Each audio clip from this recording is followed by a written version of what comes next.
Gospel, we get our third and final nativity story. 2 weeks ago, in our reading from the Gospel of Matthew, we saw the story from Joseph's perspective, a man who was about to disentangle himself from his betrothed who was pregnant with a child who was not his. On Christmas Eve, in our reading from Luke, we heard the story from the perspective of those who are displaced, the young couple traveling to their ancestral hometown with no room for them, and the shepherds away from human society, who are the first to hear the good news of the birth of the Messiah. In the Gospel of Mark, Jesus comes onto the scene fully formed, grown up, ready to start his ministry. And in some ways, the Gospel of John is similar. In today's reading, too, Jesus is fully formed, well, even maybe more so fully formed. Here we get to see him as divine, coming down and moving into the neighborhood, as Eugene Peterson translates this text in the Message version of the Bible. In all of the Gospels, we see God come to us in human form and transform everyday lives. Now, the Gospel of John does give us a nativity story, although we might not recognize it in the same way as the ones that revolve around the baby in the manger. The Gospel of John is the most Greek of nativity stories. And you may be saying, Greek? How Greek exactly? Think back to Pythagoras. And you may be saying, wait, no, what? Pythagoras? There was a theorem, geometry class. I did not think I was ever going to have to use that again, so I have not remembered any of that, which is fine.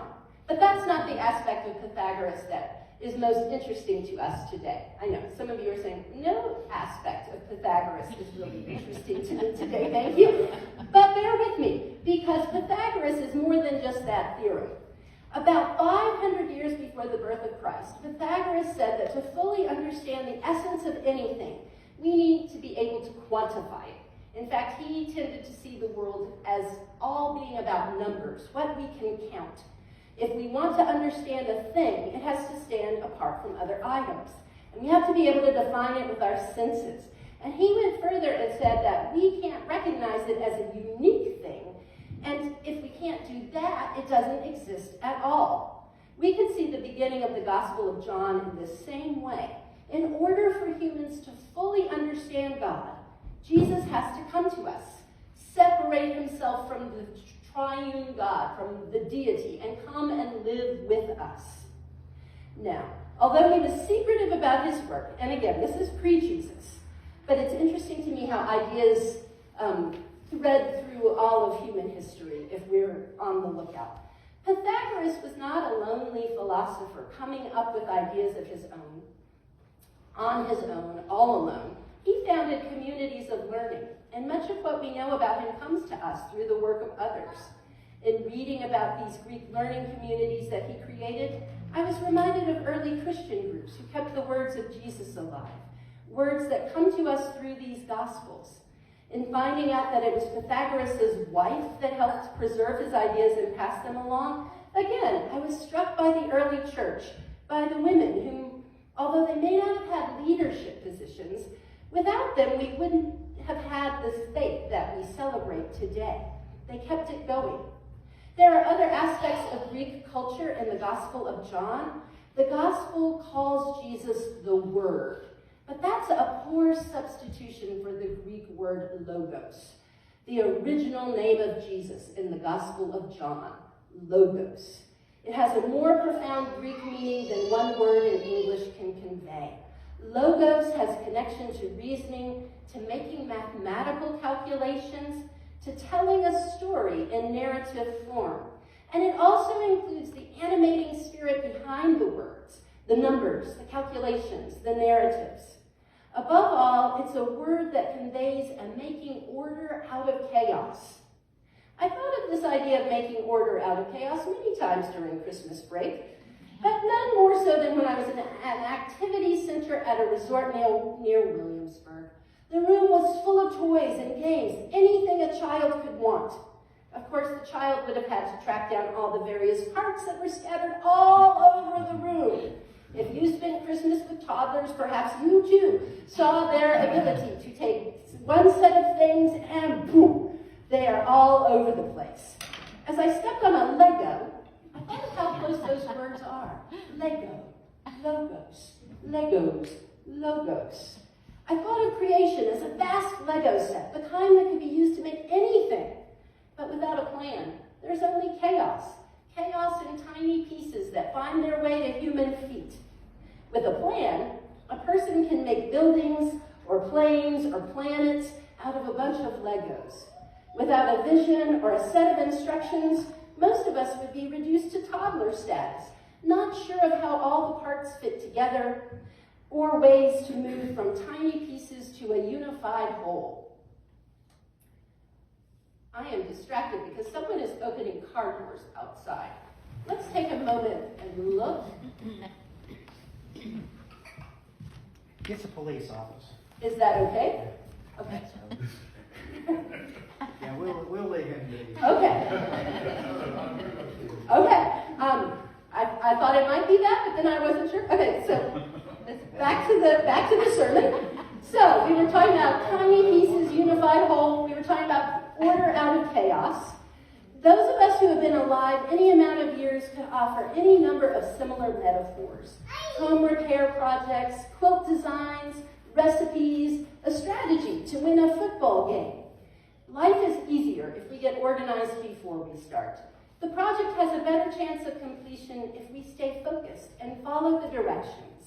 We see this idea throughout today's gospel. The gospel writer uses the idea of light coming out of the darkness, but it might be a more accurate translation to use the words chaos and order, like this. Order was created out of chaos, and the chaos did not overcome it. By using the word logos for Jesus, the writer of the Gospel of John echoes back to robust Jewish thought. We get a glimpse of it in today's psalm. The way that God orders the world is through words. It's a concept as old as Genesis. God speaks, and there's the birth of a new creation, new life. Today's Gospel in John is both a Genesis story and a nativity story. It's the story of the beginning. And in the seeds of the beginning, we have a glimpse of its completion. Of course, as anyone who has renovated a house or built a Lego structure knows, the project is never really complete. Today's gospel gives us a sense of that incompleteness that begins in fulfillment. If we spend time thinking about that idea, that the beginning contains both the end and a new beginning, we get a window into the mystical aspect that is so much of a part of the Gospel of John. But the mystical aspect has very practical applications. In a world where it's becoming increasingly difficult to know what is true, today's gospel reading continues to be achingly relevant. In a world where so many words are being generated and preserved, both by humans and by computer intelligences, it can feel hard to insist that words have any relevance and meaning. And indeed, it can feel hard to know for sure what the words are trying to mean. And don't get me started on images, but today we're focusing on words. It's a truth that most of us know in our deepest core. Words become flesh every day. We begin to shape our existence by talking about the reality we hope to experience. You may be familiar with this dynamic. Have you made New Year's resolutions in the past couple of days? If so, you too are experimenting with making words flesh. Even if we're not successful, we've shaped a different reality just by trying. And for those of us who have already, how to say nicely, I'll just use myself. My New Year's resolution was to take a walk every night after dinner. Okay, so it's the 4th of January. There have been 3 nights. Guess how many nights I've done it? None. However, I still have the chance to succeed, and by the fact that I have not succeeded yet, I have a chance to practice and do some more. Psychologists tell us it takes a certain amount of attempts before we can change our behavior, our beliefs, our ways of being human. And it's not just ourselves that are shaped by words and ideas. Our relationships are too. We shape our relationships through our words, which then might lead to deeds, which is another way of talking about flesh. For example, if we treat people with patience and care, we will shape the flesh of our relationships into something different. Alternately, if we're rude and nasty to people, they are likely to respond with rudeness and cruelty. We have shaped that flesh of the world into a place where we don't want to live. We've created chaos instead of a firm foundation. Worse, we might have taken a firm foundation and transformed it into chaos. Try this simple experiment for a week. Say please and thank you more often. Say it to your spouse, who does a chore that they've always done, or your children. Say it to every person you meet in the grocery store or other retail spaces.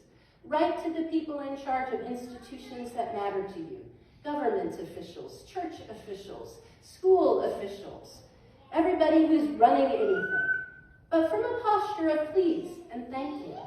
If nothing else, and perhaps most importantly, you'll find yourself transformed by this practice. And it's also possible to transform others, and worth a try.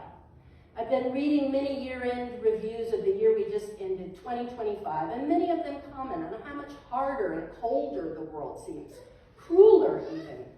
And yet, if we think about the world Jesus entered back in the 1st century, our world is no more brutal or ugly than that of the Roman Empire. Then and now we have rulers looking out for their own interests, perhaps invading other countries, perhaps oppressing the poor and the weak, perhaps trampling the downtrodden even further. Yes, there are certainly examples of good rulers, but sadly it's much easier to find examples of rulers that are taking advantage of their position. Then and now we have displaced people on the move. We certainly are at a time period where we have more people moving across the globe than we did in the 1st century, but that might be because it's easier for people to move across the globe. Then and now we have people from every walk of life facing challenges that seem insurmountable. But here again, the words from Ephesians, words that promise us that we have an inheritance.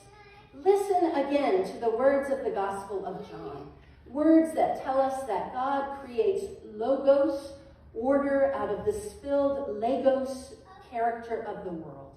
Remember the promise of every gospel text that divine messengers can break through in the form of hopes and dreams, or angels and stars.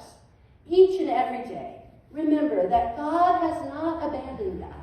God does not leave us to rehabilitate the world on our own.